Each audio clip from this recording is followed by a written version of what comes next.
రోజు చంద్రబాబు నాయుడు గారి దగ్గర నుంచి స్పీచ్లు వింటూ ఉంటాం మనమంతా కూడా. ఆ స్పీచ్ల్లో ఏ పొద్దు కూడా ఊకదంపుడు ఉపన్యాసాలు ఇస్తూ ఉంటాడు చంద్రబాబు నాయుడు. కానీ చంద్రబాబు నాయుడు పెండింగ్లో ఉన్న ఇన్పుట్ సబ్సిడీ బకాయిలు ఎప్పుడు ఇస్తాడని మాత్రం చెప్పడు. తాను ఇన్సూరెన్స్ రద్దు చేయడం వల్ల, తాను ఇన్సూరెన్స్ కట్టకపోవడం వల్ల నష్టపోయిన ఆ రైతులకు ఎప్పుడు ఆ ఇన్సూరెన్స్ నష్టాన్ని పూడుస్తాడో అని మాత్రం చెప్పడు.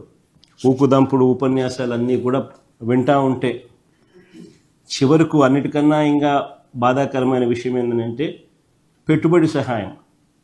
పెట్టుబడి సహాయం అంటే క్యాపిటల్ సపోర్ట్ కింద పిఎం కిసాన్ కాక అన్నదాత సుఖీభవ అని పేరు పెట్టి ప్రతి సంవత్సరం 20,000 ఇస్తానన్నాడు. ఆయన అధికారంలోకి వచ్చి 2 ఏళ్ళు 40,000 రూపాయలు ఇవ్వాలి. సంవత్సరానికి 20,000 అంటే కేవలం 10,000 ఇచ్చి 30,000 ఎగరగొట్టాడు.